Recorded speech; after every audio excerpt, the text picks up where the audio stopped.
السلام علیکم دوستو۔ حضرت امام جعفر صادق رحمۃ اللہ علیہ کون ہیں؟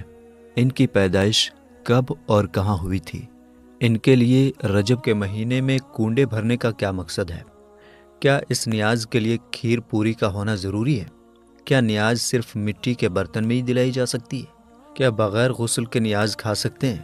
کیا سورج اگنے سے پہلے ہی نیاز دلانی چاہیے؟ کیا نیاز وہیں بیٹھ کر کھانا ضروری ہے جہاں وہ دلائی گئی ہے؟ حضرت امام جعفر صادق رحمۃ اللہ علیہ نے جب ایک سوکھے ہوئے کھجور کے درخت سے کھجور کھلانے کو کہا تو درخت نے کیا کیا تھا، اور ان کی دعا سے ایک آدمی نے 50 حج کیا۔ جب 91ویں بار جا رہا تھا تو اس کی موت کیسے ہو گئی تھی؟ اللہ پاک نے مکھی کو کیوں پیدا فرمایا؟ جھوٹ بولنے والے شخص کو کیوں دھوکہ دینے والا کہا گیا ہے؟ بے وقوف آدمی سے دوستی کرنے میں کیا خطرے ہو سکتے ہیں؟ کنجوس شخص مشکل وقت میں کیوں ساتھ نہیں دیتا؟ ان سارے سوالوں کا جواب آپ کو بہت ہی آسان طریقے سے بتائیں گے۔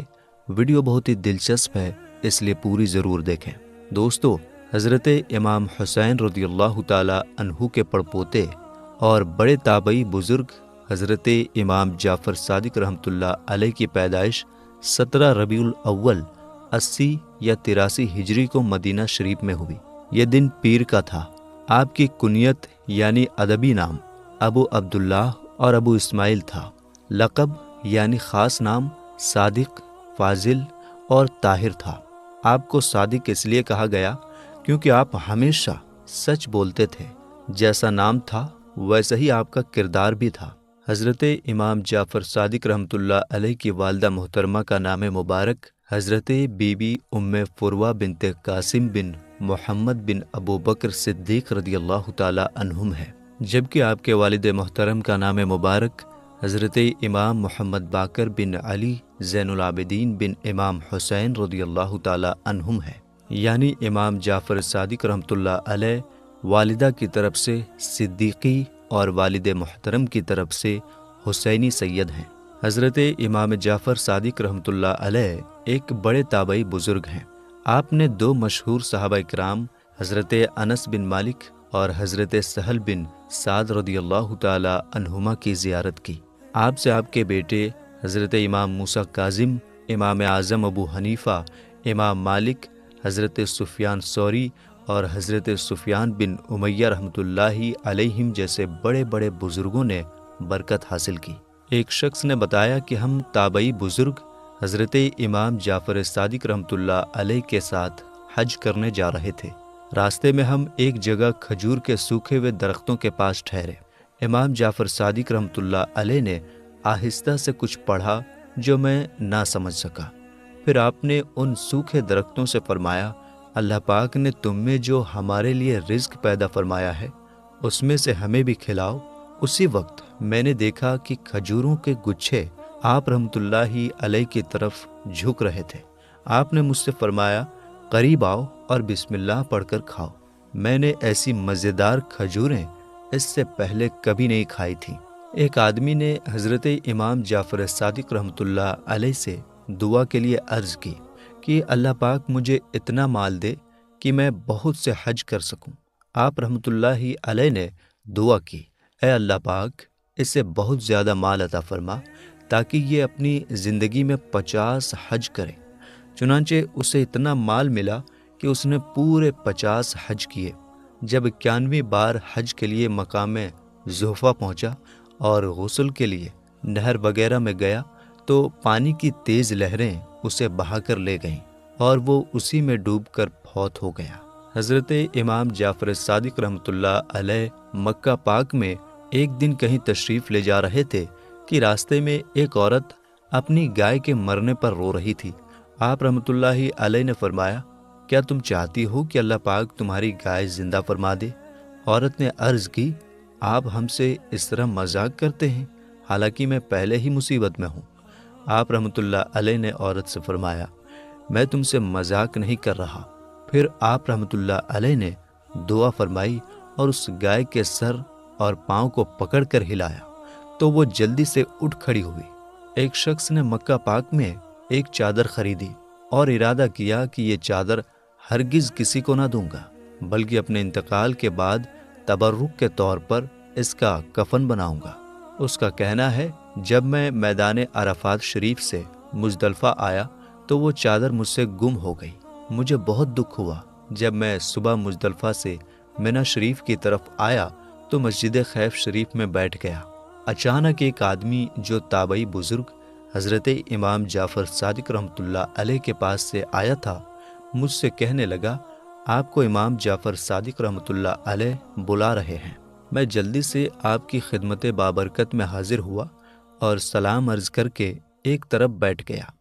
آپ نے میری طرف غور سے دیکھ کر فرمایا، کیا تم یہ پسند کرتے ہو کہ تمہیں تمہاری وہ چادر مل جائے جو تمہاری موت کے بعد کفن کا کام دے؟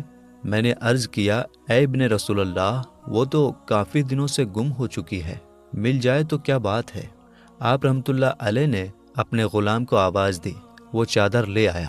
میں نے دیکھا تو یہ وہی چادر تھی۔ آپ رحمۃ اللہ علیہ نے ارشاد فرمایا، اسے لے لو اور اللہ کریم کا شکر ادا کرو۔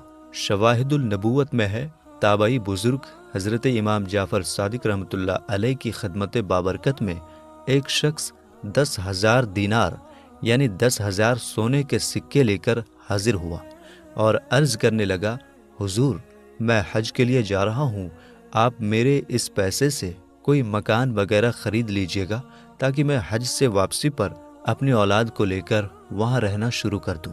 پھر حج سے واپسی پر وہ شخص آپ رحمۃ اللہ علیہ کی بارگاہ میں حاضر ہوا تو آپ رحمۃ اللہ علیہ نے اس سے فرمایا، میں نے تمہارے لیے جنت میں مکان خرید لیا ہے جس کی پہلی حد حضور صلی اللہ تعالی علیہ وآلہ وسلم پر، دوسری حد حضرت علی المرتضیٰ رضی اللہ تعالی عنہ پر، تیسری حد نواسۂ رسول امام حسن مجتبیٰ رضی اللہ تعالی عنہ پر، اور چوتھی حد حضرت امام حسین رضی اللہ تعالی عنہ پر ختم ہوتی ہے۔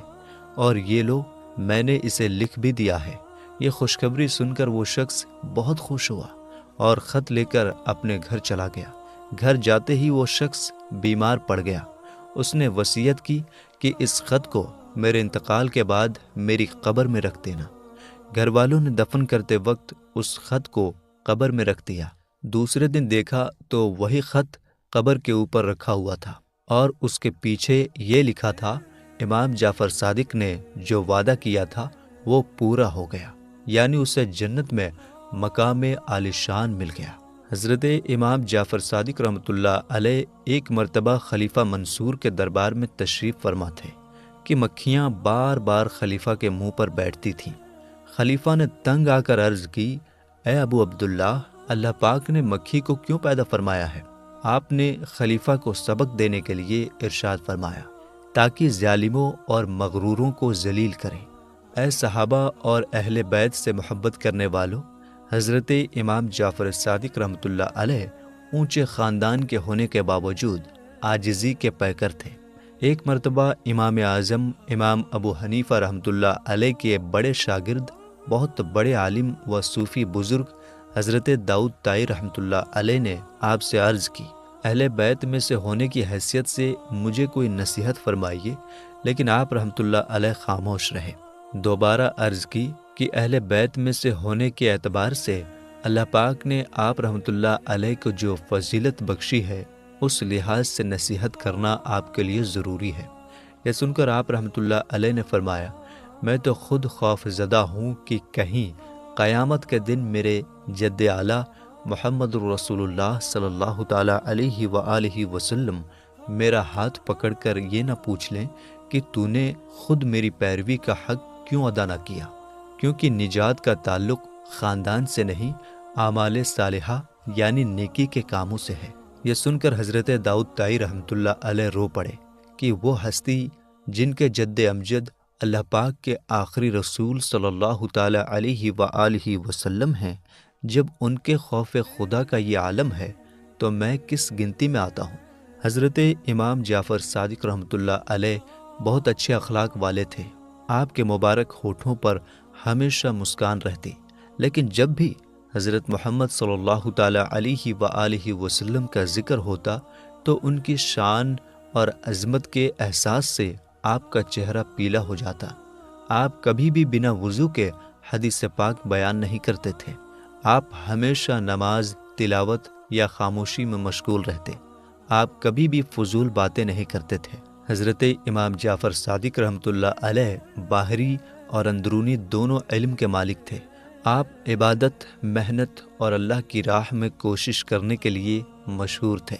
امام مالک رحمۃ اللہ علیہ فرماتے ہیں، میں لمبے سمے تک حضرت امام جعفر صادق رحمۃ اللہ علیہ کی خدمت میں حاضر ہوتا رہا۔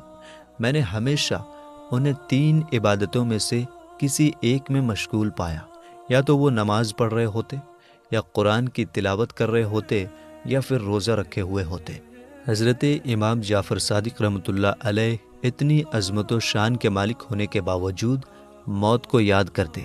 آپ رات کو قبرستانوں میں تشریف لے جایا کرتے اور فرماتے، اے قبر والو، کیا بات ہے کہ میں تم لوگوں کو پکارتا ہوں تو تم کوئی جواب نہیں دیتے ہو؟ پھر آپ رحمۃ اللہ علیہ فرماتے ہیں، افسوس میرے اور تمہارے بیچ پردہ ہو گیا ہے، لیکن آئندہ میں بھی تمہارے ہی جیسا ہو جانے والا ہوں۔ آپ رحمۃ اللہ علیہ یہی فرماتے رہتے، یہاں تک کہ صبح صادق ہو جاتی تو آپ رحمۃ اللہ علیہ نماز فجر کے لیے مسجد میں تشریف لے جاتے۔ آپ رحمۃ اللہ علیہ فرماتے ہیں، اے انسان، جس چیز کو کھو دیا ہے اس پر کیوں غم کرتا ہے؟ غم کرنے سے وہ چیز واپس نہیں آئے گی، اور جو چیز تیرے پاس ہے اس پر گھمنڈ کیوں کرتا ہے؟ موت ایک دن اسے بھی تجھ سے چھین لے گی۔ حضرت امام جعفر صادق رحمۃ اللہ علیہ فرماتے ہیں، 5 طرح کے لوگوں کی سنگت یعنی دوستی مت کرو۔ نمبر 1، بہت جھوٹ بولنے والا شخص، کیونکہ تم اس سے دھوکہ کھاؤ گے۔ وہ سراب کی طرح یعنی ریتیلی زمین کی وہ چمک جو چاند یا سورج کی روشنی پڑنے سے پیدا ہوتی ہے، جس پر پانی کا دھوکہ لگتا ہے یعنی پانی لگتی ہے، اس کی طرح ہے۔ وہ دور والے کو تیرے قریب کر دے گا اور قریب والے کو دور کر دے گا۔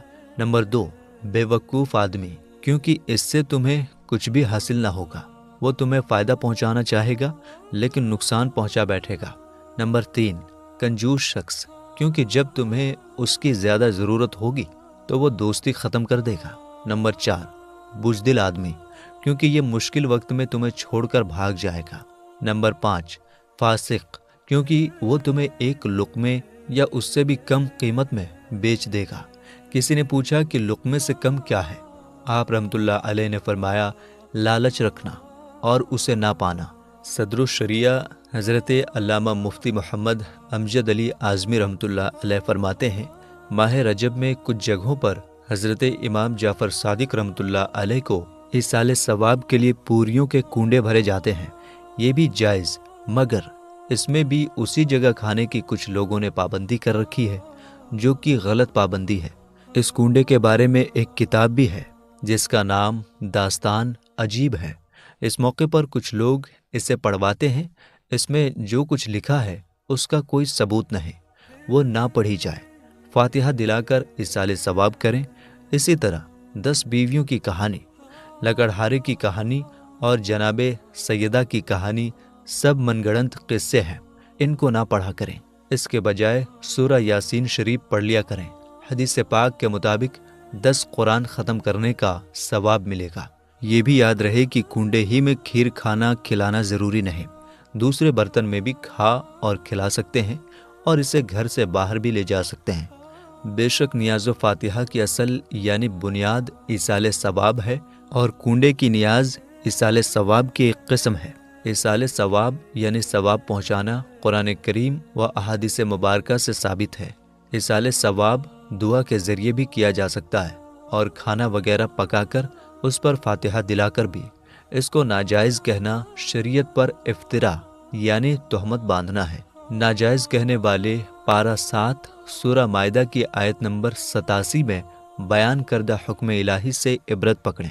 چنانچہ ارشاد ہوتا ہے، جس کا ترجمہ ہے، اے ایمان والو، حرام نہ ٹھہراؤ وہ ستھری چیزیں کہ اللہ نے تمہارے لیے حلال کی، اور حد سے نہ بڑھو، بے شک حد سے بڑھنے والے اللہ کو ناپسند ہیں۔ فرمانے حضرت عبداللہ بن مسعود رضی اللہ تعالی عنہ، وہ چیز جس کو مسلمان اہل علم و اہل تقوی اچھا سمجھیں وہ اللہ کے نزدیک بھی اچھی ہے۔ حضرت مفتی احمد یار خان رحمۃ اللہ علیہ فرماتے ہیں، امام جعفر صادق رحمۃ اللہ علیہ کی فاتحہ کرے، کہ اس کی برکت سے بہت سی اڑی یعنی اٹکی ہوئی مصیبتیں دور ہو جاتی ہیں۔ حضرت امام جعفر صادق رحمۃ اللہ علیہ کے ایصال ثواب کے لیے مسلمانوں میں کنڈے کی رسم مشہور ہے۔ کنڈے کے مشہور ہونے کی وجہ میں نے ابھی تک نہیں پڑھی ہے، لیکن میرا انوبھو یہ ہے کہ بنا پالش کیے ہوئے مٹی کے کنڈے جن میں چھوٹے چھوٹے چھید مسام ہوتے ہیں، ان میں کھیر جمانے سے کھیر زیادہ سوادشٹ بنتی ہے۔ کچھ لوگ کچن میں بنا پالش کی ہوئی کوری مٹی کی چھوٹی چھوٹی کٹوریوں میں کھیر جما دیتے ہیں۔ ان کٹوریوں میں بنی کھیر بہت سوادشٹ لگتی ہے، لیکن اگر اسٹیل کے برتن میں کھیر جمائی جائے تو اس کا سواد اتنا اچھا نہیں ہوتا جتنا مٹی کے برتن میں ہوتا ہے۔ راہ خدا میں دی جانے والی چیز نیاز اور فاتحہ جتنی لذیذ ٹیسٹی چیز پر ہوگی اتنا ہی ثواب زیادہ ملے گا اور مسلمان کے دل میں خوشی زیادہ ہوگی۔ کنڈوں کی نیاز جس نے شروع کی ہوگی وہ ان چیزوں کو سمجھتا ہوگا، پھر چلتے چلتے لوگ کنڈوں کی حکمت بھول گئے اور نام باقی رہ گیا۔ امام جعفر صادق رحمۃ اللہ علیہ کی نیاز کسی بھی حلال چیز پر کر سکتے ہیں۔ کچھ پکائے کھائے بغیر فقط درود شریف پڑھ کر بھی ایصال ثواب کیا جا سکتا ہے۔ پورے ماہ رجب میں بلکہ سارے سال میں جب چاہیں ایصال ثواب کے لیے کنڈوں کی نیاز کر سکتے ہیں۔ البتہ مناسب یہ ہے کہ 15 رجب المرجب کو رجب کے کنڈے کیے جائیں، کیونکہ یہ آپ کا یوم عرس ہے، جیسا کہ فتاوی فقیہ ملت جلد 2 صفحہ 265 پر ہے۔ حضرت امام جعفر صادق رحمۃ اللہ علیہ کی نیاز 15 رجب کو کریں کہ حضرت کا وصال 15 ہی کو ہوا ہے، تو آپ نے جان لیا کہ نیاز دلانے کے لیے کھیر پوری کا ہونا ضروری نہیں، آپ کسی بھی چیز سے نیاز دلا سکتے ہیں۔ اور نیاز دلانے کے لیے مٹی کے برتن کا ہی ہونا ضروری نہیں، آپ کسی بھی برتن میں نیاز دلا سکتے ہیں۔ اور ہاں، بغیر غسل کے بھی نیاز کھا سکتے ہیں۔ یہ ایک غلط فہمی ہے کہ غسل کے بنا نہیں کھا سکتے۔ اور آپ کسی بھی سمے نیاز دلا سکتے ہیں، سورج اگنے سے پہلے کی شرط صحیح نہیں ہے۔ اور آپ نیاز کہیں بھی بیٹھ کر کھا سکتے ہیں۔ فیضان جعفر کے 9 حروف کی نسبت سے 9 فرامین امام جعفر صادق رحمۃ اللہ علیہ۔ نمبر 1، اللہ تمہیں کسی نعمت سے نوازے اور تم چاہتے ہو کہ وہ نعمت ہمیشہ تمہارے پاس رہے تو اس پر زیادہ سے زیادہ شکر ادا کرو۔ نمبر 2، اگر تمہیں رزق میں دیری محسوس ہو تو استغفار یعنی استغفر اللہ کی کثرت کرو۔ نمبر 3، اللہ پاک نے دنیا کو حکم ارشاد فرمایا، اے دنیا، جو میری عبادت کرے تو اس کی خدمت کر، اور جو تیری خدمت کرے تو اسے تھکا دے۔ نمبر 4، صدقہ دینے سے روزی رزق بڑھتی ہے اور زکوٰۃ دینے سے تمہارا مال محفوظ رہتا ہے۔ نمبر 5، اللہ پاک نے سود کو اس لیے حرام کیا تاکہ لوگ بھلائی کرنے سے نہ رک جائیں۔ نمبر 6، اللہ پاک فضول خرچی کرنے والے کو محروم کر دیتا ہے۔ نمبر 7، دین میں لڑائی جھگڑے سے بچو کہ یہ دل کو مصروف رکھتا اور نفاق یعنی منافقت پیدا کرتا ہے۔ نمبر 8، جو انسان میانہ رویہ یعنی خرچ میں بچت اور بیلنس اپناتا ہے وہ کبھی غریب نہیں ہوتا۔ پرہیزگاری سے افضل کوئی زیادہ راہ یعنی سامان سفر نہیں، خاموشی سے بہتر کوئی چیز نہیں، جہالت سے بڑھ کر کوئی نقصان دہ دشمن نہیں، اور جھوٹ سے بڑی کوئی بیماری نہیں۔ 15 رجب المرجب 148 ہجری کو کسی بدبخت نے حضرت امام جعفر صادق رحمۃ اللہ علیہ کو زہر دیا جو آپ کی شہادت کی وجہ بنا۔ آپ رحمۃ اللہ علیہ کا مزار شریف جنت البقیع میں اپنے والد محترم حضرت امام محمد باقر رحمۃ اللہ علیہ کے ساتھ ہے۔ اللہ پاک حضرت امام جعفر صادق رحمۃ اللہ علیہ پر اپنی کروڑوں رحمتوں کا نزول فرمائے اور ہمیں ان کی خوب برکتیں عطا فرمائے۔ حضرت امام جعفر صادق رحمۃ اللہ علیہ کی نیاز کھانے کے ساتھ ساتھ نماز اور دیگر نیکیوں کا بھی اہتمام فرمائیے اور گناہوں سے بچ کر اپنی آخرت سنوارنے والے کام کیجیے۔